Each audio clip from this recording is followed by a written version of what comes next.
Welcome.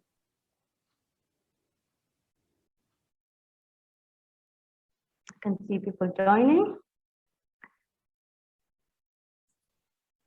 So, hello and welcome everyone to the 6th Annual Partnership Forum. I'm Hala Ali and I'm the coordinator for ESTHER Ireland program at the Irish Global Health Network. This is a 2-hour event and we will have a networking session during this event as well. So if you have any questions during the webinar or the event, please use the questions and answers feature or the chat box, and we will try to answer them. For now, I will hand it over to my co-moderator, David Wickham, Global Health Program Director at the Health Service Executive or HSC. Hand it to you, David. Thank you. Thank you, Hala. Good afternoon, everyone. You're all very welcome. I know that people are joining from many different places, so big welcome from wherever you're coming from. This is our 6th Partnership Forum. It's also our second virtual one. And I must say, I'm looking forward next year, hopefully, to having one face-to-face again. But I'd also appreciate that there are some advantages of being virtual, and it means that some of you who are at a distance are able to join. So maybe in the future, we'll be having more of kind of a hybrid events so that we can have more people involved. So we're continuing to hold these events for sharing, networking, learning, hopefully responding to some of your needs and ideas as to what we can do in an event like this. And of course, still the context is very important. We're still in the COVID context, and we've had a lot of meetings reflecting on that. David was just speaking about the recent change that happened to the ESTHER Alliance, and how that we are thinking at the ESTHER Alliance of moving on to maybe potential new networking model for health partnerships. And this happens due to a lot of changes that have been happening in the world, including the COVID-19 pandemic, and also the way we look at the health partnerships approach. And as a result, we would like today to highlight these changes and to see how the health partnerships will be affected by this, or the impact of these changes on the health partnerships.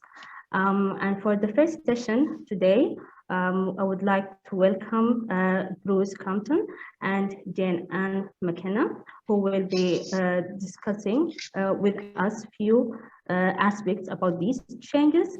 So maybe, first of all, we can introduce you, Bruce Compton. So Bruce Compton is the Senior Director of Global Health for the Catholic Health Association of the United States. He is responsible for assisting and supporting CHA member organizations in their outreach activities in low and middle income countries. Additionally, he is responsible for education regarding international outreach issues and encouraging CHA members and participating in various activities related to global health. And Bruce Compton is joining to us today from the US. So welcome, Bruce.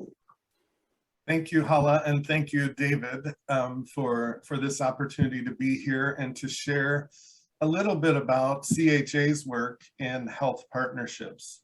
And what we've done to try and strengthen that partnership work here in the United States. I appreciate the opportunity to share with ESTHER Ireland and your partnership forum. So just to start, go ahead. Thanks, Bruce, and I'm sorry I was cut off, and thank you, Hala, for stepping in, making life awkward for everyone. I do apologize for that.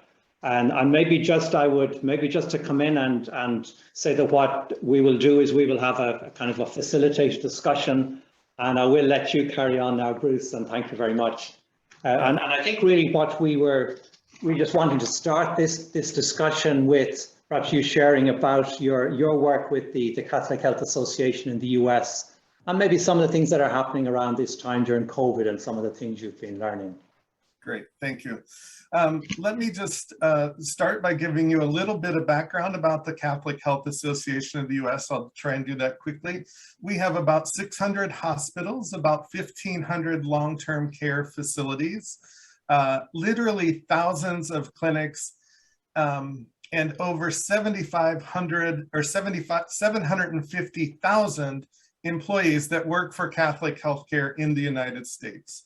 About 1 in 7 patients that's cared for here in the US is cared for by one of our members doing care. And our members provide healthcare here in the US, but they also continue the tradition of reaching out to those in low and middle income countries, a tradition that came from religious sisters who came from places like Ireland and Germany and other parts of Europe back when the Americas were just beginning to develop education and health systems.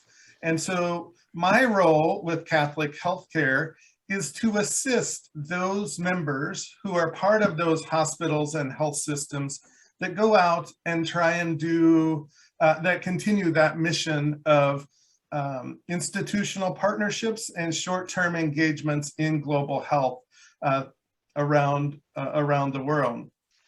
I do this really in 5 ways, and part of it has been really stifled because of COVID, and but the 5 ways that I do it, and actually I'm going to say 6 ways. I've added one that is much more relevant as because of COVID. So we have done lots of research on on these partnerships, as well as on donations of medical devices globally.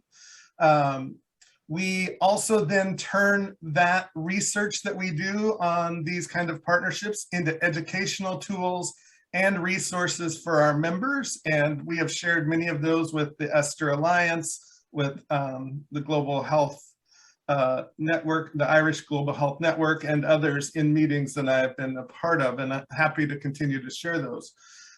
We do a lot of networking on behalf of our members. So that I know great people like many of you on the call, and have shared those resources with our members. David has recently been in conversations with 2 different organizations that are from Catholic healthcare, because they have common places for their partnership. We also do some consultation one-on-one with our members as they're beginning to do new global health outreach, or as they're trying to revamp their existing efforts to improve the quality and safety. And then we try and work on a lot of collaboration as well. But the one that's become most important in COVID during this pandemic is advocacy. You all probably recognize that during our last administration, the United States had decided to withdraw from the WHO. We did a lot of advocacy at that time to talk about how important global health was during this time of pandemic. That has continued. Following Pope Francis and his work, we have really also focused much more on climate change and the effects it has on natural disasters and other events. And we've worked to continue to network with organizations and try and improve the quality of medical donations and of short-term partnerships through other organizations. Again, I was lucky enough to, right before COVID in late 2019, to visit Ireland and meet with the ESTHER Alliance Working Group on medical device donations. I believe we continue to work on that. How do we improve in quality? And similarly, I work with an organization here in the United States called the MedSurplus Alliance. And finally, I work with a group called Advocacy for Global Health Partnerships, which I think I'll refer more to in our next, maybe the next question that David asked me. So thank you, David. No, thanks, Bruce. Now, that's a great kickoff. And I think it's nice to hear about partnerships for another country, another setting, and a lot of the kind of challenges that you face that are some similar. And you talked about short-term partnerships, and we certainly valued some of your learning and sharing around what makes for good ethical practice in terms of working short-term engagement. And you also talk about advocacy, and maybe there's something we can be thinking about a bit about more of our own partnerships. Can we play a greater role in advocacy? Well, maybe to move on the discussion over to you, Jane Ann, and Jane Ann, just I think I was, while I was offline, I'm not sure, Jane Ann, were you introduced? So, but just to introduce, Jane Ann is a valued member of the team working in the Global Health Programme in the HSC currently. But Jane Ann is a very quite a distinguished background, working as an accountant in banking, and then moving on to a long career with Médecins Sans Frontières, and working for them with 12 years in Sri Lanka, Kyrgyzstan, Central African Republic, and Afghanistan, and was director of MSF in Ireland from 2011 to 2016, and led the development of MSF's global strategy from their headquarters in Amsterdam. So we've been delighted that Jane Ann has been back in the Irish Health Service, working both within the social inclusion as part of the COVID response, but also with the Global Health Programme. So Jane Ann, just maybe a question for you to start off is, I mean, you've been involved with your work with the HSC, reviewing and planning a lot of the work of the programme, and that includes your participating in the review of the ESTHER Ireland programme. And I'm wondering if you could maybe, what are some of the things maybe that struck you from that as maybe some of the lessons and key points maybe you'd like to share with the audience today? Yeah, sure. Thanks, David, and thanks for the introduction. So as David mentioned, I've been working, there's been 2 reviews conducted over the last couple of months. One was on the overall direction of the Global Health Programme, but also another review specifically looking at the ESTHER grants, the ESTHER Ireland funding mechanism as well. So I suppose some of what we can take from those reviews is that, you know, there's been over about 30 partnerships have been granted funding over the last 4 years or so. And I suppose what is common is that, you know, a lot of the grantees felt that the small grants have really helped to leverage both kind of interest and focus. There's, you know, there's varying types of grantees. So, you know, we've got some that, particularly the one between Tanzania and TLM, which is focused on children's cancer care, which has grown from, you know, small grants to actually now having a fully fledged partnership with Irish Aid. That was the catalyst for that, was the original ESTHER funding. But we also have other partnerships that perhaps some members are aware of, you know, between the Gori Alliance and Malawi, and also the Mayo Hospital and Kenya. And I suppose those are real examples of year-on-year partnerships where there's real reciprocal benefits for both parties to the small grants mechanism. And actually what most of the grantees felt was really beneficial in terms of the funding was this support in terms of developing that relationship. So many felt, you know, they have the expertise, but they don't necessarily have the expertise in relation to what makes a good partnership, you know, how to make it really work between 2 different parties, and some of the guidelines that they should use or adhere to within that, and how best to monitor whether, you know, the partnership is having the impact or the desired impact on both sides. And I think there's another takeaway was really, I suppose, with regards to the ESTHER Alliance, was the real value of the kind of informal networking mechanisms, you know, of the value of kind of newer partnerships, learning from those that were a bit more experienced, that had got longer grant funding, but also, you know, having the webinars, particularly in the last couple of years with COVID-19, you know, with the move online, it did facilitate more dialogue, more exchange in an informal manner. And that was something that was very much welcomed by those who received ESTHER funding, but also is something that they hoped would continue into the future as well. And I think where they felt that, you know, there's perhaps some room for improvement is perhaps some of the more networking around particular clinical themes. So, you know, saying, okay, if there are certain partnerships that are there that are focused in particular areas, you know, how could we really, I suppose, deepen that level of exchange between those who are doing similar work, and to see how those partnerships could be strengthened as well. So they were some of the key takeaways really from the reviews that we did. Yeah, thank you. And I mean, you commented there on, noted how we've had to change during COVID. And I think in many ways we've seen a lot of positives from that I think the value of partnerships have really shown up at this time, where partnerships have continued to work with, you know, between Ireland and other countries. We've become quite adept at virtual working, and that's been kind of a strong feature of partnerships.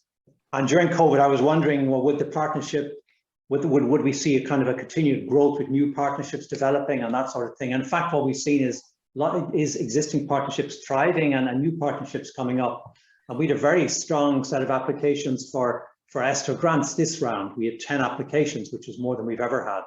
So I think the partnerships in Ireland, I think the whole program of partnerships, I think, is going very well. And maybe we could kind of go back to you, Bruce, and just as we kind of think ahead, that we've had to change with COVID, we're probably going to have to keep changing and adapting as the context changes. And for us too, one of the changes is that the ESTHER Alliance, that formal kind of arrangements between Ireland and other countries in Europe to network, that won't be continuing beyond the end of the year. So we'll be thinking about how we're going to continue to engage with partnerships from other countries, and that might include the US. And I'm wondering maybe if you could share some of your thoughts about that, about what you see as the future of networking between partnerships in different countries into the future, and how that might work well in the future, and what do you see maybe as the way forward for that? Great, thank you, David. And I'd like to just go back and do two quick things about that from Jane Ann's talk. One, the advocacy piece that you mentioned that you might want to do. We've done some advocacy about vaccines. There are lots of vaccines sitting idle and going to waste in the United States. We actually had one member who tried to send some overseas, and they were confiscated at the airport after having all of the appropriate authorizations. We've worked with Congress on appropriations around this. We've worked with the G7 and the UN General Assembly in writing letters to President Biden each of those times. We have also done a lot of special networking calls, which Jane Ann talked about, around the COVID surges in India, in Latin America and the Caribbean, around Africa, and then also around water, sanitation, and hygiene in healthcare facilities. And those have actually led to new partnerships, mostly partnerships of donations. So just to talk a little bit about that, but now to your question. David, it's really always been a dream of mine that we have a global organization similar to ESTHER. I know that you were aware of a group called the Global Catalyst Group a few years ago that was started by Dr. Shams Sayed and a few groups from Europe to really try and engage institutional partnerships. And that dream and the conversations I've had with you and THET and other ESTHER companies is really why I engaged with a group here in the United States called Advocacy for Global Health Partnerships, and continued to engage with ESTHER and the WHO as we develop that.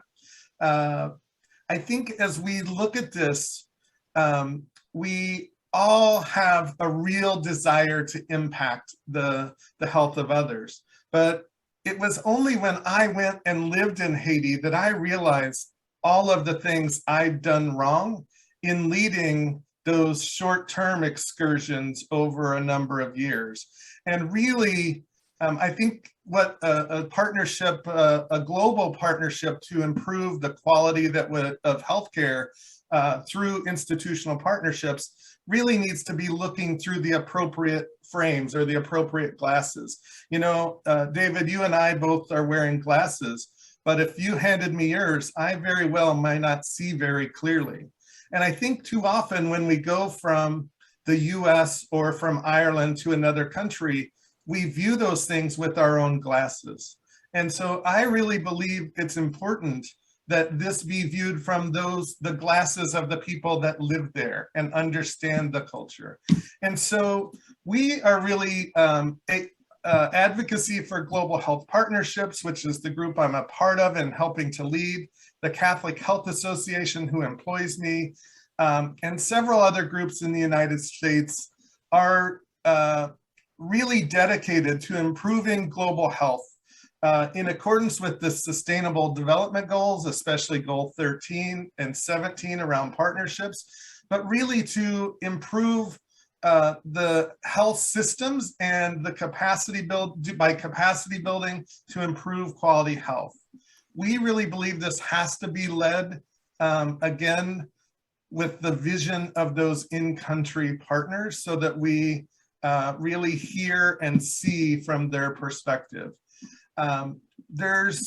We have worked with a global consortium of people, including David and many others from ESTHER, and people from the low and middle income countries to come up with 6 principles that we put together in a brochure declaration. This declaration was supposed to be the outcome of deliberations in Geneva in 2020, which turned into deliberations via the internet in 2020 because of COVID.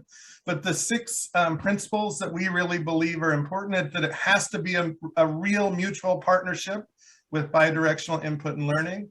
It has to be empowered by the host country and community defined needs and activities. They need to be sustainable programs that really focus on capacity building. They need to be done in compliance with the local applicable laws, ethical standards, and codes of conduct. They need to be done with humility, cultural sensitivity, and respect for all of those involved. And we believe that everyone needs to be accountable for their actions. And we have distributed that, and that has been endorsed globally by over 50 organizations that work on these kind of partnerships, including all of those involved in this conversation. So we really believe that it is in conversation with you and others, especially in the low and middle income countries, that this will take place. Yeah, thanks, Bruce, and thanks for describing that, the brochure declaration, and I'd encourage people who joined today just to have a look at that. It is on the ESTHER Ireland website, and I think it's a very, very well thought through document about ethical engagement in global health, and I think it's been good to learn from you, and I think that shows that the value of us of networking globally. We learn from each other, and certainly I'm on the same page with you about really that having a vision for something in the future, a network that's really led by partners from low and middle income countries. So maybe back to you, Jane Ann, and just bringing that back home here to us in Ireland and thinking into the future. I mean, what are some of the things you'd highlight about how we can be, as Irish partnerships, effective into the future in this kind of changed global context that we're in now? Well, I think there is, and it's actually very in line very much with what Bruce mentioned, some of the key areas, or I suppose the key principles, that Irish partnerships should employ going forward is around the idea of being demand-led and locally determined, and this has supported putting action in the right place over the last number of years. And this is something that really needs to continue and not be too swayed, either way, but to really have that as a key principle. And the other one is really around, as you mentioned, David, around reciprocity, that there are opportunities to learn by both partners. And I think that will also, I suppose, encourage the narrative around really looking at this as a partnership approach. What are the expectations from both sides in engaging at the outset of the partnership, and what are the expectations around mutual learning as well? And I think perhaps we can also be, our Irish partners can also be we can look at how we can more systematically capture some of the learnings, because I think it also serves to highlight, what Irish institutions are learning from the partnerships and the value of these partnerships in terms of what it brings to our own health service or healthcare provision, and and to really encourage, I suppose, the equity of these partnerships that we want to engage in, and that it is very much around working in solidarity with partner countries here from Ireland. Yeah, thanks. Yeah, no, I think you've both, you've added to Bruce, I think, really highlighting that issue of equity. And I think we've a real opportunity. I mean, COVID has shown us up like never before just how inequitable the global system is. And I think now that with the ESTHER Alliance as its existing form is coming to an end, and we're thinking about this networking of partnerships, to really look to do it on a more equitable basis, because we have tended to have our meetings with our European partners mainly, and with less equal engagement of our partners from other countries. And so it would be nice to think that maybe going forward we were doing things in a different way. And as Bruce said, I think your point about seeing the lens, that we see it through the lens of people from other countries. Now we just have a few minutes left, so if there are people, participants who would like to post a question or a comment, please do. We might just have a chance to have a little bit of input or comment from participants in the last few minutes. And we'd certainly, I think those of us who are thinking about the future of partnerships and how to be effective in the future, very much kind of are welcome joining with others who are interested in thinking of how that future networking might look. And particularly how have much more equal discussions between people from different parts of the world in forming that. I don't see any questions yet in the chat box, at least. Yes, Apologies. Richard, please. Come in. I didn't use the chat box. 20 lashes, sorry. David, what sort of procedures do you anticipate are going to succeed? You talk about ESTHER in its current form, sort of perhaps winding down or transmutating. What is likely to replace it? Is there a structure as such, please? Well, there isn't anything as yet. And I think those of us, and Bruce and I have had some discussions about this, is we don't want to be the ones to put out a structure, because then immediately we're the people in our countries saying how the future should be organized. And I think the approach that I'd like to see is one where we don't start off with a new structure, but we start with an open dialogue and with a listening attitude, and invite people from different countries, and particularly from low and middle income countries, to share their aspirations and hopes for how partnerships can work well in the future. So Advocacy for Global Health Partnerships is going to be hosting a conversation similar to what David talked about, God willing, in Geneva at the Brochet Foundation in 2022. And our hope is to really bring some of the key people from partnerships in low and middle income countries, and some of those organizations from or places like Ireland and the United States, to really begin that conversation and then to create networking around that. And we have already a grant from the Brochet Foundation in Geneva to bring a small group together around that, and we'll continue to speak to David about those opportunities. Yeah, thank you, Bruce, and apologies once again. My network is letting me down very badly today, and this is not the usual. So we're coming up, I see our time is nearly up, but I would like to maybe just see if you have any final comments you'd like to make.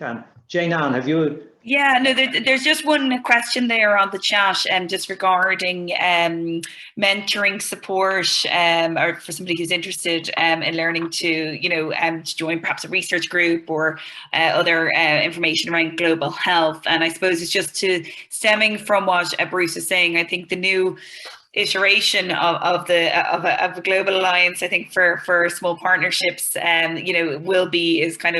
is currently in development, and it really be very much from coming from the kind of low and middle income countries to decide what that might take. But here in Ireland, we are looking at, together with the Irish Global Health Forum, how we can, I suppose, systematically have more global health events. And obviously there are many that are already taking place, but really to see how we can kind of build that network that exists here within Ireland and within the partnerships that we have already. And so I would just say to keep an eye out and to follow Irish Global Health Network, and we'll try and keep you posted of events and opportunities in that regard. Great, thank you very much, Jane Ann. Any final comment from you, Bruce, before we finish? Just thank you all for the opportunity, and know that I'm available, and if you want to reach out to me, I'm happy to have a conversation about opportunities, and I look forward to continuing this conversation with ESTHER Ireland, HSE, and Irish Global Health Network. So thank you all. Great. Well, thanks both of you for sharing your perspectives, and it's a very nice way, I think, to start off the event. And with that, we are up. Our time is up, so we're going to come to the end of this session. and we're going to move on to the next session. And for that, I'm going to hand you over to Nadine and to Hala. Thank you, David. Thank you, Jane Ann and Bruce. Great start to this partnership forum.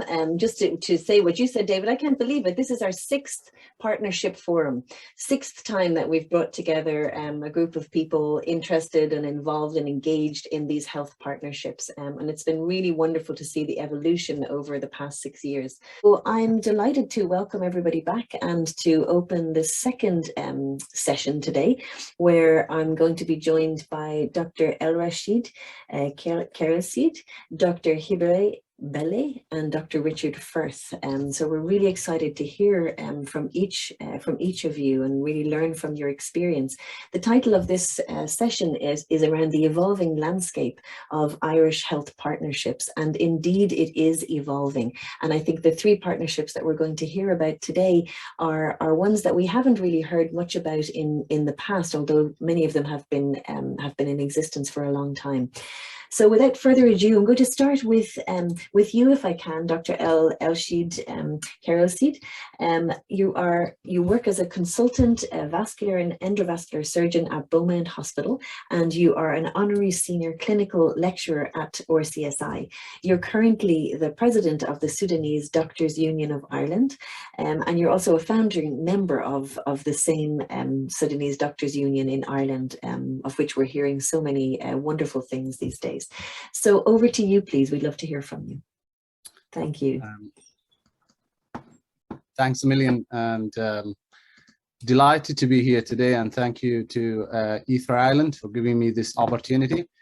I'm going to go through a very nice experience for me as a vascular surgeon with very minimal knowledge in public health and related sciences. And actually this experience helped me a lot to build up a lot of colleagues and friends. I'm going to talk to you today about our experience trying securing some scholarships between Sudan and Ireland.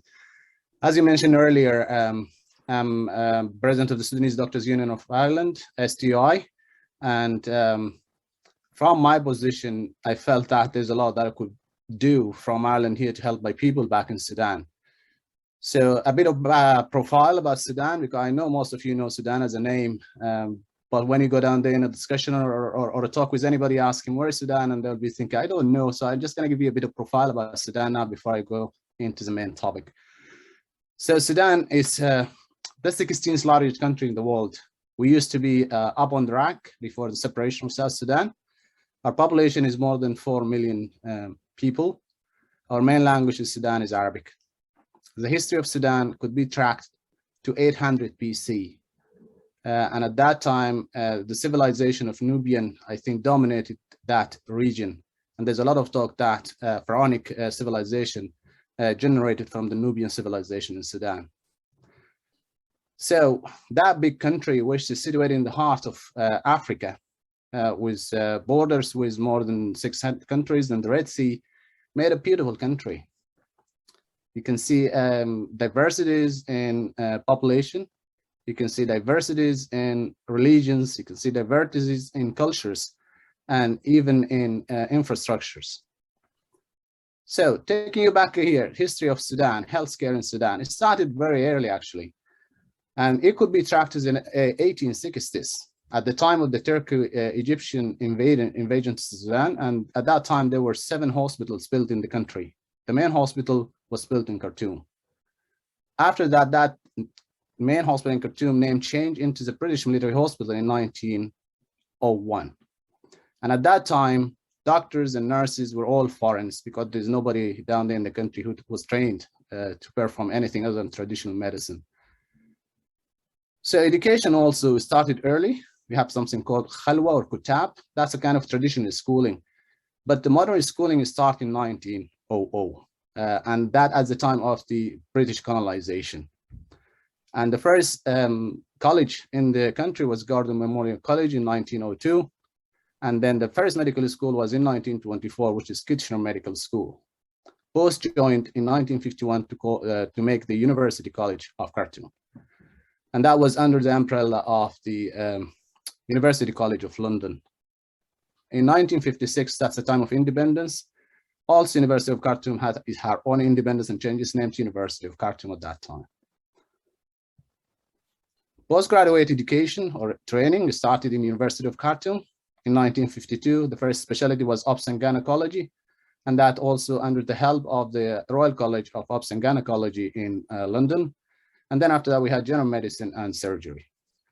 In 1995, Sudan Medical Specialization Board was born as a sole professional training body in the country to provide training to medical and health specialties. So, looking at all that, country with all this infrastructure, beautiful geographic position, history started very early in health education, training, and postgraduate. So what happened to the country? And why is it ranking like that? Unfortunately, we spent 52 years of our life, which is very short. It's only 65 years old country. 52 years of its life was under military rule. That caused a lot of damage to the country, made people leave the country and have significant brain drain to all over the world. And you can see that in Ireland here. We've been isolated from the international community, and that caused economic crisis, and also the embargo into the country caused a lot of damage to health service provision and all that. In addition, we have the civil wars. We have the longest civil war in the region, which was in the south, and as a consequence of that, we lost the south part of the country. Also, a significant damage comes from privatization of the healthcare and medical education in the country. We have a lot of private schools and a lot of private hospitals, and that shifted patients and shifted attention to the private sector rather than the public sector. All these led to all the figures you can see down there in the bottom. And you can imagine a country like Sudan with 46 million population has a hospital bed density of 8 beds per 10,000 population, and a physician density of 3.14 per 10,000 population. So because of all that, we had the Sudan Revolution in 19th of December 2018. And since that time, people start to see how they can help and rebuild the country again. We in Sudanese Doctors Union in Ireland, we thought that we have a lot to do based on our knowledge which we gained being in Ireland here, and based on our relationship with people in Ireland. Dr. El-Rashid, we just have 2 minutes left. Okay.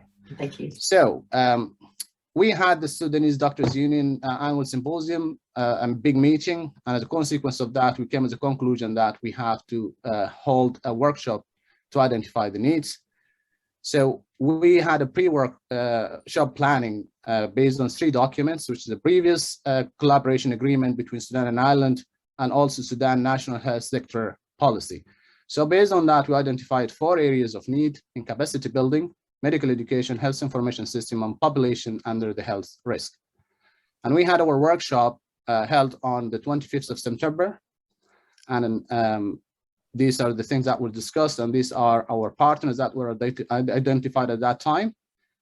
And as a consequence of that, we are thinking now of the next step, which is going to be the sustainability, the establishment of the partnerships and the role of the SUI. And we identified our partners in Sudan and our partners in Ireland. So that's what are we at the moment, and we're hoping to do a lot through this partnership. Thanks a million. Wonderful, Dr. El-Rashid. Thank you so much. It was so interesting actually to transport us into Sudan and into the history, and to just ground us in where, you know, where you've come from and where the history of healthcare has come from. And then really so interesting to hear where you are now and what you're doing. It's really brilliant what you're doing, such a great example to us. And thank you so much. So to encourage everybody who's watching and listening, if you have any questions for Dr. El-Rashid, please put them in the question and answers, and we'll come back around, or even any comments that you'd like to make. And there's already some comments in there, I see. So thank you, Dr. El-Rashid. I'm going to move on to our second speaker today, Dr. Bellay. Dr. Bellay is a general adult psychiatrist. She graduated from the Gondar College of Medical Sciences in 2001, and after graduation worked in Ethiopia in the State Psychiatric Hospital. Subsequently, she completed her postgraduate postgraduate training in psychiatry in Ireland. She's a master's degree in humanitarian assistance from UCD, and then worked in Goal in both Darfur and also for MSF in Ethiopia. And she currently works in Connolly Hospital in Blanchardstown. So it's great to see all the hospitals represented. We have Beaumont, we're moving to Connolly Hospital. Over to you, Dr. Bellay. We're really excited to hear about this initiative. Thank you very much, Nadine, and thank you, everybody. And thank you, Dr. Al-Fashir, a very interesting presentation where we, as myself, have a lot to learn from yourself. So I'm here to present the NHSC Ethiopia Partnership, implementing a mental health initiative for COVID-19 under the HSC Ethiopia Partnership. Next slide, please. So just to give a brief background about Ethiopia, Ethiopia has a diverse population, and I won't go in detail about it, but roughly the population at present is estimated to be around 118. And next slide, please. So Ethiopia and Ireland have traditionally enjoyed good relationships. So this is one of the UNESCO heritage sites, which is a monolithic church built hundreds and hundreds of years ago that goes green for St. Patrick's Day as of 2018. So Ethiopia and Ireland have traditionally enjoyed very good relationships. Can I have the next slide, please? So the partnership between the HSC and the Federal Ministry of Health started around 2017 when the Ethiopian Ministry of Health requested partnership to form with the Global Health Program to form a partnership between the HSC and the Ethiopian Ministry of Health. So a team was mobilized to go to Ethiopia back in 2017 and end of 2018. And a visit was done, which the outcome was to work collaboratively on a quality improvement project for hospitals in Ethiopia. Can I have the next, please? Yeah. So between 2018 and 2020, workshops were conducted in collaboration with the HSC Quality Directorate and technical support from ISQA, the International Society for Quality Improvement. Overall, 12 hospitals in Addis Ababa and also staff from the Federal Ministry of Health had completed the program. Next, please. Yeah.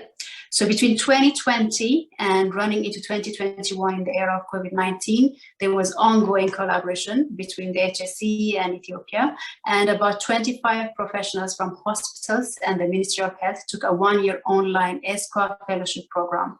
And during the COVID pandemic, online coaching sessions continued. So at present, the Quality Directorate intends to implement quality improvement trainings in line with the National Healthcare Quality and Safety Strategy of 2021 to 2025. Next slide, please. So my talk here today is really to discuss about a collaboration that we have done between the HSC and the Federal Ministry of Health for Mental Health Pro Initiative in COVID-19 era. So given that the HSC has, extensive resources in terms of mental health support for healthcare staff and the experience the Global Health Program has in terms of looking after mental health in other states such as in India, the collaboration really and the ongoing collaboration with the Federal Ministry of Health, it was received quite enthusiastically by the Federal Ministry of Health. If you can go to the next slide, please. So we can skip this slide, we can go to the next one. So from this approach and the relationship that has been building between the HSC and the Federal Ministry of Health, what was agreed on was that there would be teams from the Global Health Partnership here in Ireland, which is an MDT based, including the Departments of Public Health, Psychiatry, Quality Improvement and Social Inclusion. And the Federal Ministry of Health identified the COVID-19 Case Management Task Force to work collaboratively and online virtually during the pandemic to come up with a mental health initiative for healthline staff working in COVID-19 treatment centers in Ethiopia. Can I have the next slide, please? Thank you. So just a brief sort of a summary in terms of how did Ethiopia respond to the COVID-19 pandemic. So the Federal Ministry of Health was quite proactive and it relied on best available scientific evidence, while at the same time balancing the limited capacity of its existing health infrastructure. So in Addis Ababa, theater centers were converted into COVID-19 treatment centers, There were 10 built in Addis Ababa, this is the capital city of Ethiopia. And nationally, around 40 COVID-19 treatment centers were made. And in April of 2020, a 6-month state of emergency was declared, and schools were closed, social distancing, masking, hand washing were encouraged and advocated. The state of emergency was soon lifted, and it didn't last for the whole 6 months. Next slide, please.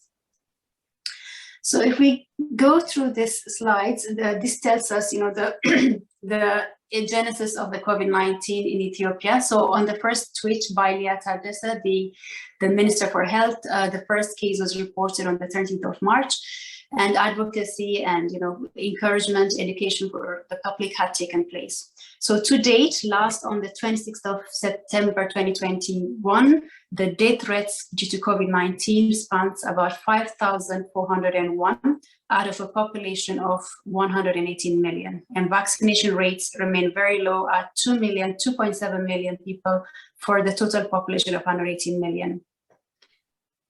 Next slide, please. Just 2 minutes left. Okay. So in terms of COVID-19 and emotional distress in healthcare staff, globally, it has been documented that healthcare staff had emotional distress dealing with the new pandemic.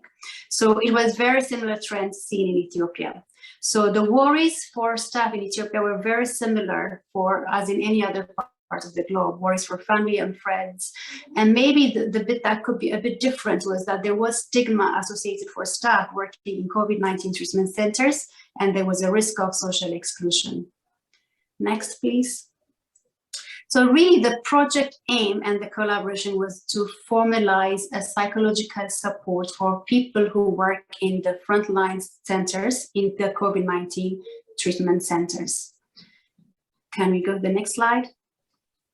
So in the phase 1, what we agreed on with our partners in the Ministry of Health was to come up and do workshops for staff that are working in the COVID-19 treatment centers that they can use for self-care, and also resources and educational materials for managers and supervisors to support the frontline staff in their mental health. We can go to the next slide. So we used a design for workshops that is standardized and really encouraged, we wanted it to be co-designed, locally deliverable, also that it had to be socially distanced. And for maximum impact, workshops work when there is a learning theory driving behind it, and specifically the use of learning activities to be included. So in the virtual world, it's what we did just a few minutes ago, having the breakout rooms, that is practical workshop. So in real life, we included learning activities. Next slide, please. So some of the learning activities that we used in the workshops that were designed and delivered to staff in the front line was progressive muscular relaxation, photo lens exercises, and we had a built-in exercise called My Resilience Plan, which allows staff in the workshops to come up with a self-reflection and resilience planning tool that they can take away with them after the end of the workshops. Next slide, please. Dr. Hibbert, we're just at time, so thank you so much. If you want to just finish wherever you're at, go back to you. Okay. So the workshops in action, I'll only take like 60 seconds. Is that all right, Nadine? So the workshops in actions look like this. So they are socially distanced and out in the air, or have minimum amount of people if it is being conducted in a room. Next slide, please. So the feedback is overwhelmingly positive, and a lot of comments about that the workshops should have been started very much in the earlier phase of the pandemic, and that regular and ongoing workshops should be delivered. Next slide, please. We can skip this slide, we go to the next one. So we have learned a lot from delivering COVID-19 collaboration. So it's really different, it's exciting, and it's quite doable. And trying to balance missed opportunity for in-person meeting versus the timeline and disciplined forum, virtual forums affords us. And for the future, I do hope that sustainable solutions can be obtained to support the frontline health staff in Ethiopia, and ongoing collaboration between the HSE and the Federal Ministry of Health. Thank you very much. And the next slide shows the names of people involved in this project. Thank you very much. Thank you, Dr. Hibbert. Thank you so much. Absolutely fantastic work, and so important, such important work around COVID. I think we have a lot to learn from what you've been able to deliver and the outcome. So thank you so much for that. Again, for people, if you have questions for Dr. Hibbert, please put them in or comments, please put them in the question and answers, and we'll come back to them. We'll pick them up. I'm going to move on to Dr. Richard Firth. So at the moment, Dr. Firth is coordinator for the Ireland Africa Alliance for Non-Communicable Diseases. It's a newly established alliance. We're going to hear about it today. Dr. Firth comes from a scientific background in biochemistry, trained in medicine in RCSI, underwent professional training in Ireland, St. Thomas's Hospital, University of London, Mayo Clinic, Rochester, Minnesota. And he's also the former president of the Irish Endocrine Society and founding the HSC National Clinical Lead for Diabetes, and many more accolades to his name. And today, Dr. Firth is going to talk to us about this new, the new alliance on NCDs. You're very welcome. Richard, over to you. Thank you, Nadine. Anyway, I'll start by really thanking Hala, David, and Nadine for chairing the session, and really for all their support. On what is actually a very much a work in progress at the moment. I'm going to talk about a new partnership on non-communicable diseases, and one of my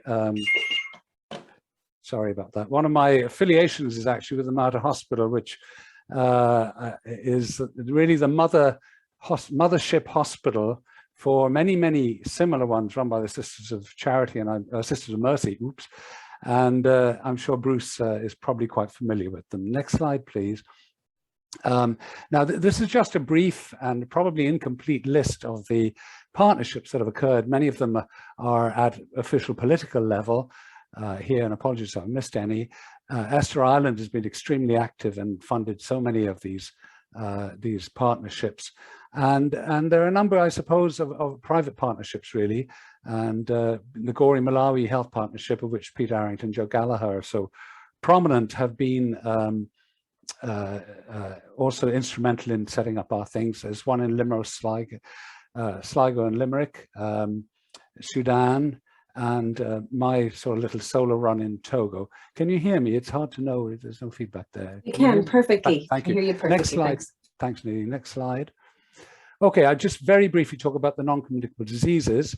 These are known as the diseases of civilization or the metabolic syndrome, and they are something that's sort of risen in the last 40 years, really, and they would include diseases which really have a very insidious onset.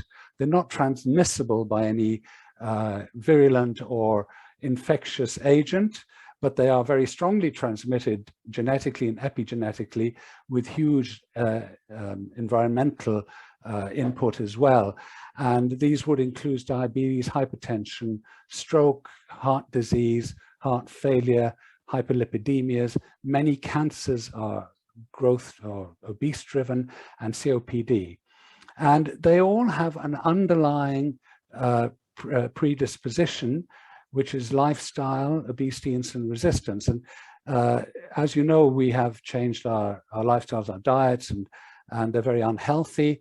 A lot of people actually put a lot more emphasis on the lack of exercise in society since the late 1970s.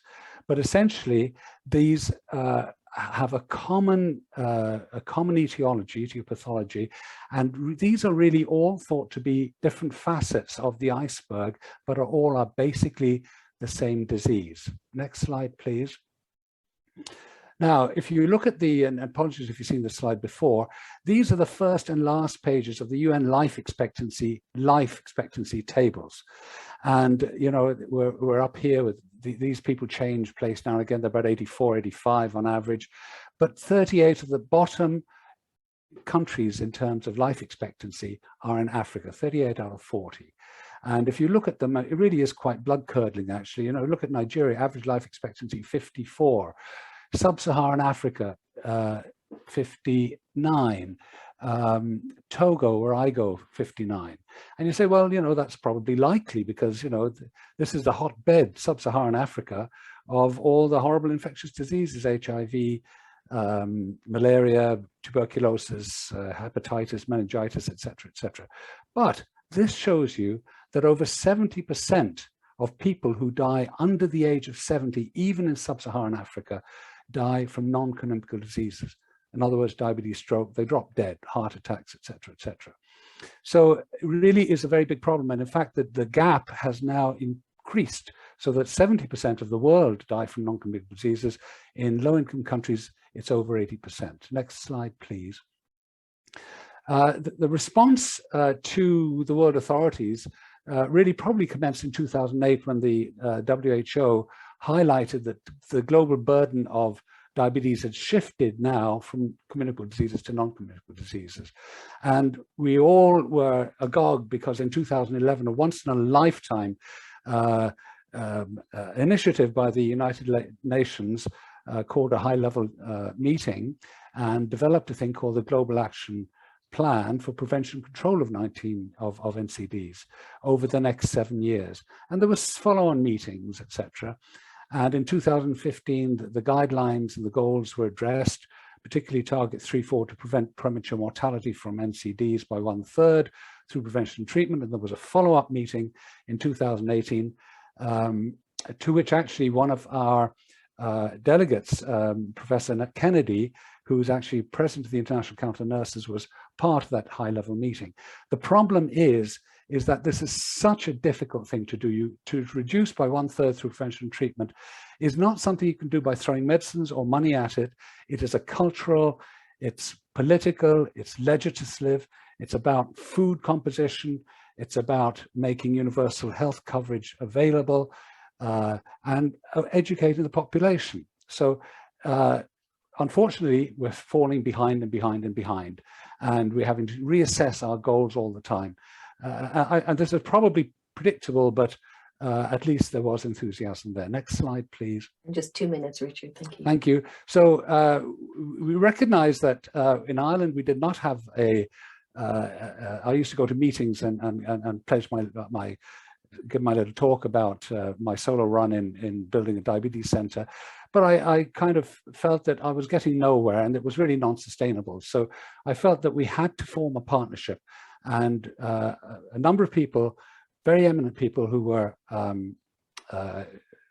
multidisciplinary and who displayed prevention intentions with disease, and also who had displayed an international interest, were invited to join. And we've had a fantastic response. Everybody stayed on board. They're working away and even involved in themselves in projects with which they may not have any particular interest. We actually have our own logo, but the first year we spent just really brainstorming in an informal way as to what we should do. Next slide, please. And I'm not going to go through this, but we have a mission statement and what the objectives are. And we're now going to concentrate on further issues like governance, where our initiatives should take place, how much work we do in Ireland, and how we achieve our objectives. So next slide, please. And we have our first project, actually, and this was born of, really, in a way, my experience in Togo, where I've been 13 times, and I go at my own expense and my own time. Really, it was a solo run to build a diabetes center there. I was given a diabetes center. So the premises are that recognition and treatment are important, multilateral approaches vital, and there's so many facets to this, and political backing, which the United Nations has said really has to go all the way up to the level of the head of state. Now, because I went to Togo about 13 times, over 6 years, the first 3 years were probably, I decided, a waste of time, because I was just giving public lectures, teaching the doctors, standing up in church, doing screening clinics, etc. And I realized this was kind of non-sustainable, because just like Home Store More, when I was gone and it would die a death. So I realized that it was very important to form a partnership that would be sustainable. And halfway through the 6 years, the head of the Ministry of Health, Department of Non-Communicable Diseases, actually took me in a car and said, look, this is a building that is being bequeathed to you, not to me personally, but there's no money, but it needs to be developed as an NCD thing. So that's the second thing I learned, that not only partnerships, but also it takes time to build up trust.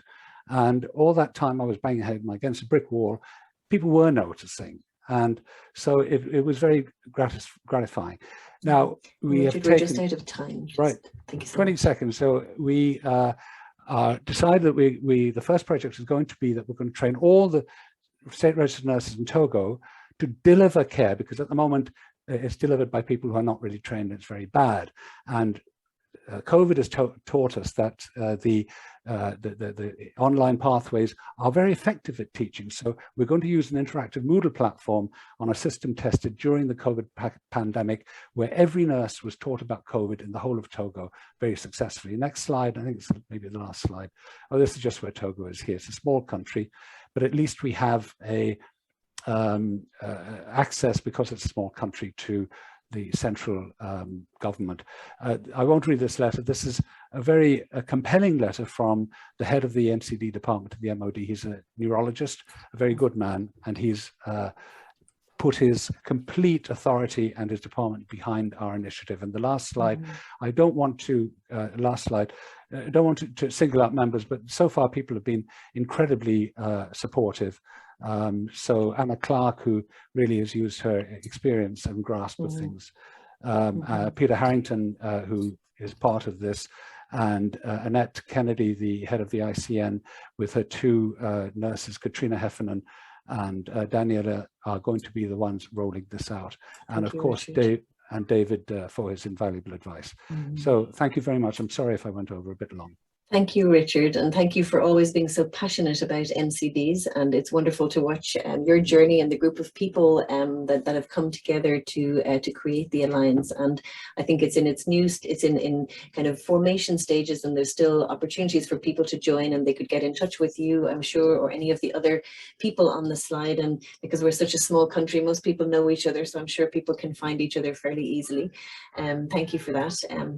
I see in the chat that Peter Harrington has just put a little link in there for anyone who's interested. The Gori Malawi Health Partnership did produce a series of 14 educational videos and podcasts that were really aimed at strengthening the institution and health worker response to COVID. They were phenomenally successful, and they're still there and can be shared and used in many different countries. So the links are there. We're running out of time, which is such a shame. But I just see one question there for you, Dr. El-Rashid. I might just put it to you there. Which of the WHO building blocks warrant the most urgent attention in terms of health system strengthening in Sudan? And if you could be brief, but we'd love to hear you. And you're muted. Thanks a million for the question, Prida. And as I can see, you worked in Sudan before from the chat there, so you know it better than anybody else. Sudan, not a lot in any aspect of all the blocks, but I think capacity building is the main thing that we have to concentrate on now. I hope that answered it. Thank you, Dr. El-Rashid, and we're really looking forward to seeing what happens over the next year with such a group of committed doctors and people here living in Ireland from Sudan as well. So I just want to thank everybody. It's wonderful to see, the evolution of partnerships. It's wonderful the focus on non-communicable diseases, mental health, health system strengthening. I love the difference in, always to highlight the differences in partnerships. Partnerships are not the same. We have an alliance of people come together. We have a Ministry of Health and the HSC type of partnership, and then a group of mobilized doctors coming together in one country supporting a home country. It's really wonderful to see how these works. So with the ice cream van in the background, it must be time for ice cream.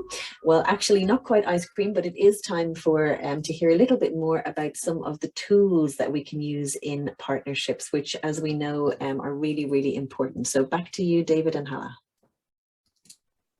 Thank you, Nadine, and thanks for those great presentations. It would just be so nice to have another session where we get lots of time to talk further about what you've all been doing. But like you say, Nadine, I think to see the different types of partnerships that are developing in Ireland is so interesting, and to see the potential impact and reach of these partnerships is great. what we're going to do, this is a fairly brief part of the meeting, but we'd like to just share about a couple of tools that have been developed, that we've been working on to support those of you working in partnerships. And we see that as kind of one of our roles in sort of within the HSE Global Health Programme, and also with the ESTHER Ireland programme, is that not that we don't run things, but we help facilitate by providing some of the tools you need, or that people need to really do things as well as possible. And that's our goal, is that our partnerships will be as effective as possible. So I'm going to start by just sharing briefly, and it will be quite brief, by introducing you to something that we've been developing, which is a toolkit for reflection and application of learning from participation in global health activities. And I'm going to share my screen. I'm just going to quite briefly kind of show you this and to go through this. So we've talked today about the fact that partnerships are two-way. It's kind of a fundamental thing about partnership. We learn from each other. It's mutual. There's benefits on both sides. But a lot of the time when we get into the work of the partnership, we're focusing on one side of it, one of the countries. And that's perhaps because that country has the greater needs. And so we may be sometimes less deliberate about the way in which we bring back learning. Those of us who are working in Ireland, bring back learning and knowledge into our own practice and into our own health service. So we have been thinking about how we can do this, and we had the opportunity have some master students from Limerick come on a practicum and looking for a project, and I said, why don't you look at this as a project about how we might learn from and apply learning from our work in partnership. So I'm just going to go through this briefly, this tool. This is available on the ESTHER website. So I'm only going to introduce it so you know it's there. And it's something over the coming months we're going to think about how we might use it.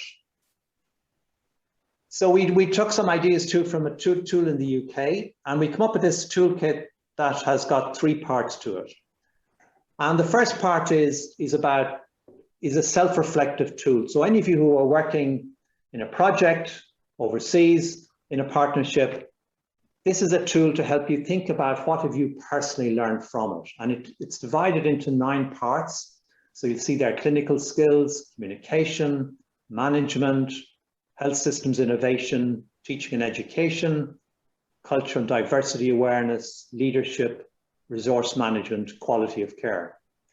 So these are all areas we've identified from the literature and from experiences that we know about people working in partnerships, where people have identified some of the things that they have learned.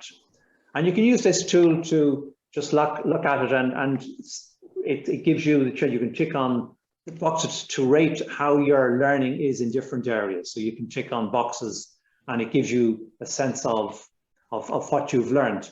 And the idea of this is really to, in a deliberate way, to think about what you've learned, because I think if you've thought about it in this way, you're more likely then maybe to see how you might put it into practice in your work here. So that's the first tool. The second tool is a way of helping you then think about, well, I've learned some things, how am I going to apply them in my work situation? And that is both in my individual work, but also maybe in the work of my department or my hospital or my institution. And what it does is it asks you to write down an example of something you've learned from your global engagement that you think could be usefully applied in your work situation. And then it goes on to kind of identify how then might you impart that learning to others who might also be involved in applying it. And then the third part of the tool is more after you've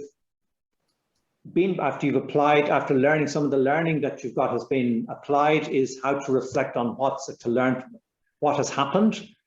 And it's to document what you have learned from that experience, to give your perspective on that, and then to get a comment from colleagues, particularly a manager or a supervisor. So that's the tool that's been developed. It's just developed, so we're now thinking of how we might use it. And it's really, I suppose, wanting to introduce it today and say that we'd like to sort of be engaging with you who are involved in partnerships and how we might in a conscious way, bring back our learning into our own health service and how we can optimize the benefits of working in partnership for our health service. So that's that tool. It's on the ESTHER website, and so I'll leave it at that.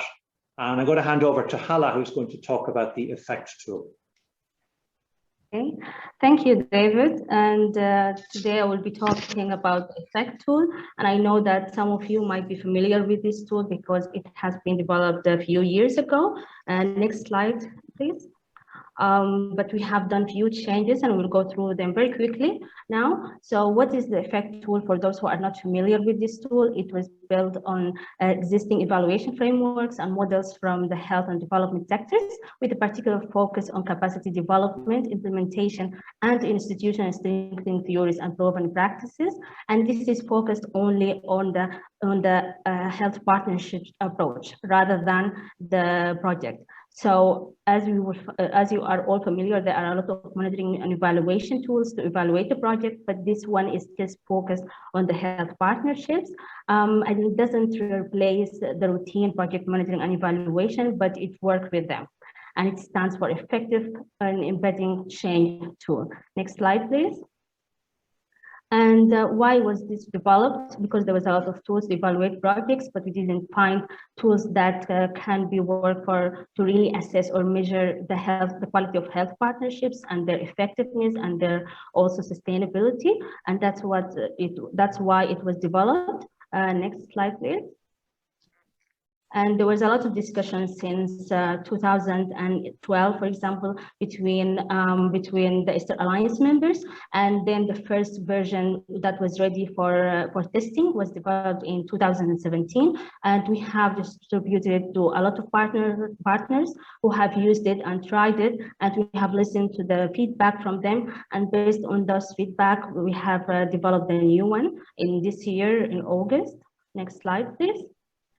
So the new self-assessment EFFECT tool is different from the previous one, that it's more user-friendly. The previous one was partially online, and this made it a bit complicated. So for this one, all what you need to do is to go to the website of ESTHER Ireland and download that tool, and then you can work on it, and it takes less time to complete it, and it's more accessible to those whose native language is not English. Next slide, please. How to use it.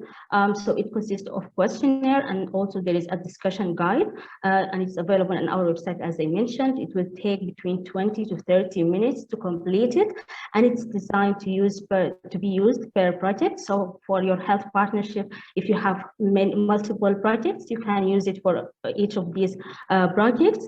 And this information are not recorded, and we are not asking for them to be reported, but the intention is just for this is to really help you in the discussions with your partners to really look for areas for improvement.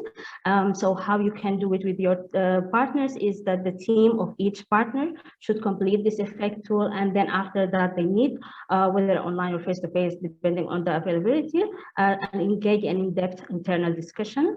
Next slide, please. Here are the covers for the two parts of the EFFECT tool. So here on the right is the questionnaire, and in the left is the discussion guide. Next slide, please. And for the questions or the questionnaire, it consists of 3 modules. The first one is implementation best practices, and this one has 8 questions. And the second was embedding change, and it has 9 questions. And the last one is adding benefit to your institution, and this one has 5 questions. Next slide, please. And here you can see a few screenshots of these questions, an example of these questions. So, for example, the first question is about need assessment, and it's about identification of the need for the partnership initiative. So we will think about that and then go through those options and choose the one that you feel really resonate or reflect your partnership.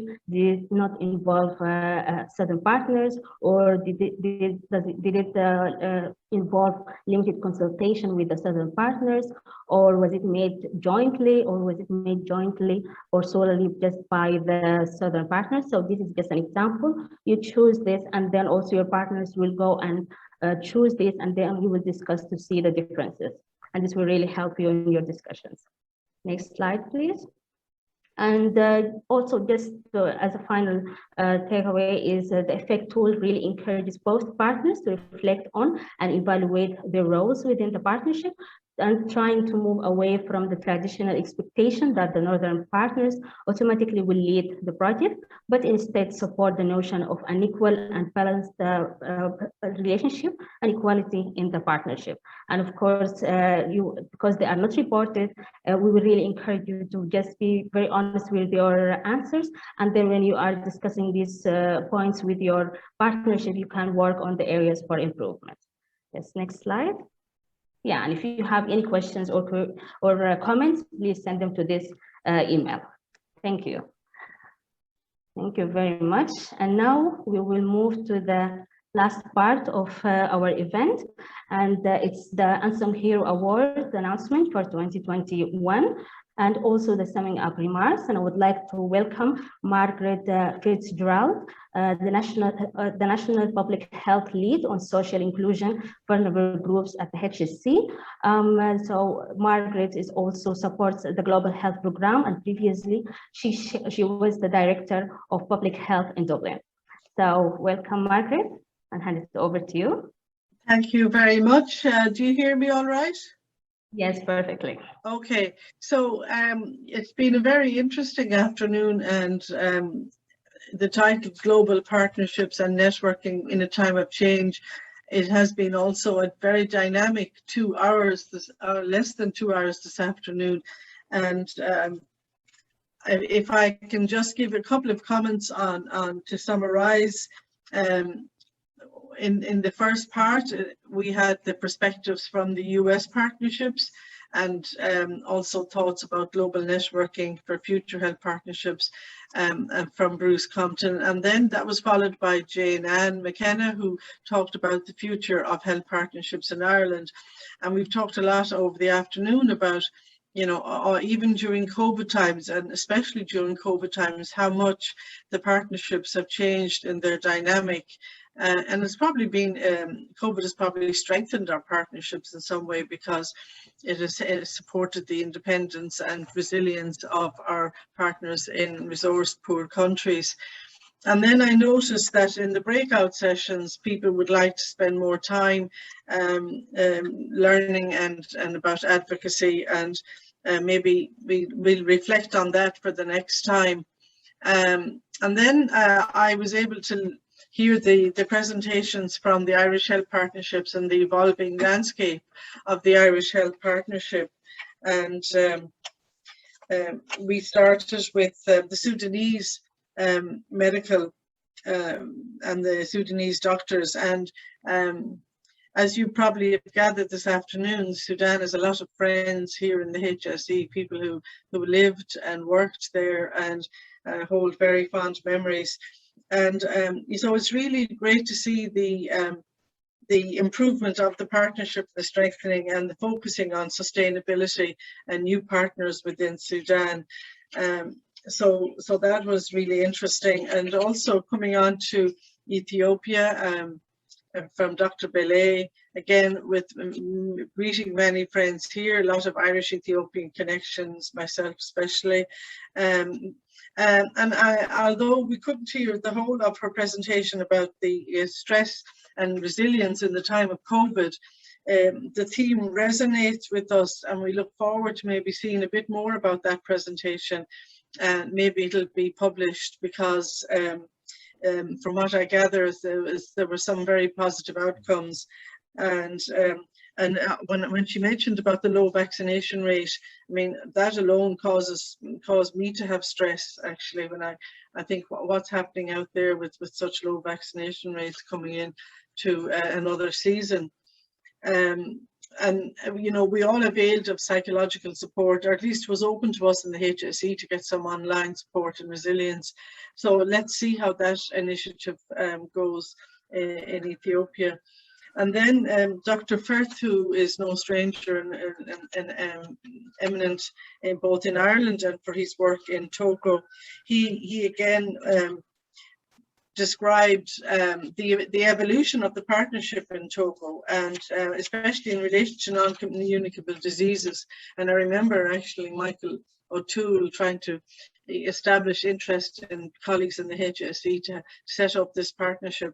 I think it's this one, and it's very interesting to see how you've brought on board private partners, you know, from Ireland in terms of the GORI program as well.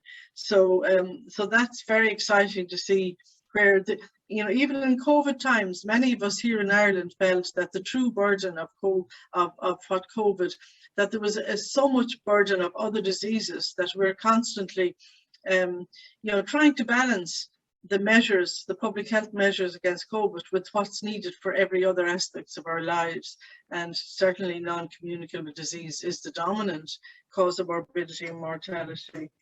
And then we had the tools that David has described, and in particular the two types of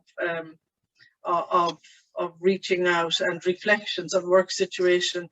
And we look forward to seeing them on the ESTHER website. When you elaborated on the effect, I wish I had that when I was in Liberia, because I was involved in a very challenging partnership in Liberia, and like maybe we would have, you know, reflected and taken action sooner rather than, you know, at the end it was too difficult to continue in the form that we had it. So look, I think it's been a very comprehensive, nice rounded afternoon, and I think there was something for everyone that participated, and maybe next time we can have one in person. That would be nice. We're nearly there, we're not quite there. It's definitely networking in a time of change. I think given that we're doing this on Zoom, so much of what we do now is on Zoom and Teams, and we can network quite well. Who would have thought 30 years ago and 35 years ago that, you know, when I was working in Darfur in Sudan, that we could be doing this type of networking? You know, we would never have thought that. So now it comes to me to announce about the very happy announcement to do with the Unsung Hero Awards. So the Unsung Hero Award, ESTHER Ireland have created this a couple of years ago to recognise the incredible work done by ESTHER affiliated partnerships, and also perhaps just shine a light on the individuals who have done really hard work and shown their really strong commitment to the health partnership that they're involved in. This is our third year now, and we reached out looking for outstanding individuals involved, especially those who made an important contribution to the success of the partnership, who are absolutely vital to the partnership, either as a leader or behind the scenes, and demonstrated exceptional commitment, and also embodies the principle of partnership, which includes reciprocity and mutual respect and sustainable change. And we got a lot of excellent nominations, and the judges absolutely found it very difficult. But we have two winners. So I'm going to announce the two winners for 2021. The first winner is from a Southern institution, and it's Boniface Massa, Eden Park Surgery Dublin, plus Standing Voices and Malawi Health Partnership. Some of you will know of the outstanding work being done by Standing Voice and Eden Park in relation to people with albinism in Malawi. And Boniface has literally been, this has been his life's work. He's country director as well as all these other works. He's defended the rights and social inclusion of people with disabilities, particularly those with albinism. And he is a person himself with albinism, and his unwavering leadership has been shown in the fight for the rights and the protection of persons, especially those targeted for ritual sacrifice and murders. He's been a positive role model for the very patients who he supports, both in the clinics, and he's also passionately committed to improving the rights of all people living with albinism across Africa. Boniface is the face of albinism in Malawi, and he's 24/7 available throughout Malawi to people living with albinism. It's not just his job, it's his passion. And for that, he is our first declared winner. And if we could give a virtual applause, we would. I'm looking at him here and I'm thinking, did I meet you, Boniface? Because I lived and worked in Malawi for some time there 15 years ago. And anyone that has worked in Africa will know just how big a burden it is to have albinism, and what a wonderful work he's done. So we go on to our next winner, and our next winner is from an Irish institution, Amal Sami from the APC Microbiome, University College Cork, and the National Rebat University in Sudan. Amal is currently in her final months of finishing her doctorate in microbiology in University College Cork and the APC Microbiome Solution. Ireland in the field of microbiome, for her PhD. She has brought 2 research teams from Africa and Europe together very successfully. She played a pivotal role in the establishment of Ireland-Sudanese partnership in relation to microbiomes, where she was able to see the positive presence of teamwork, and she encouraged both sides to partner up for the improvement of Sudanese life and science. And I certainly remember seeing one of the proposals for ESTHER partnership and being absolutely amazed at what great opportunities there were to improve the scientific research in this area in Sudan. Amal managed to introduce new centres to the partnership from the University of Khartoum, who got on board through her introductions, and that helped with further work in this field. And one of the important things Amal was able to do was to establish the first Sudanese Microbiome Committee, now with over 10 members that have carried out great achievements so far. So here we see Amal, and actually Dr. El Rashid, when you gave your presentation, giving us the history of medicine in Sudan, it was great to get that refresher course of the connections between the University of Khartoum and the University of London, and subsequently with us here in Ireland. So Amal, many congratulations to you, and well deserved for your award as our second Unsung Hero 2021. So I think with that, can I just wish everybody all the best, and to thank the organisers for today, all the people who work behind the scenes, the Unsung Hero. Or is that back to you, David? Thanks, Margaret. It's back to me. So thank you so much. But you were doing a great job, absolutely great job. And you could have just in the flow just said goodbye to everybody here today. Thank you everybody for coming. As you can see, just to remind everybody, please stay connected to the network. It's really an incredible community. Over the years, it has grown into something that really is a community of support and incredible learning. So please do make sure that you're subscribed, that you receive the bulletins. And for all the partnerships out there, please keep sending us information about what you're doing. Your work is really incredible, and we really want to be able to promote that and to share it with others. Also so delighted to congratulate Sami and Boniface on those awards, so well deserved. In terms of ESTHER grants, we hope next week to be in a position to announce the result of the grant, the ESTHER grant round that recently closed. As David mentioned, we had we had 10 grant applications to review, and then the next grant round will probably be in early 2022. So thank you everybody for the incredible work you're doing. Huge thanks to Hala and to Maisie, the unsung heroes behind the ESTHER Ireland scenes, and to everybody for speaking and to taking part. Thank you everybody. Have a lovely evening. Thanks, and goodbye everyone.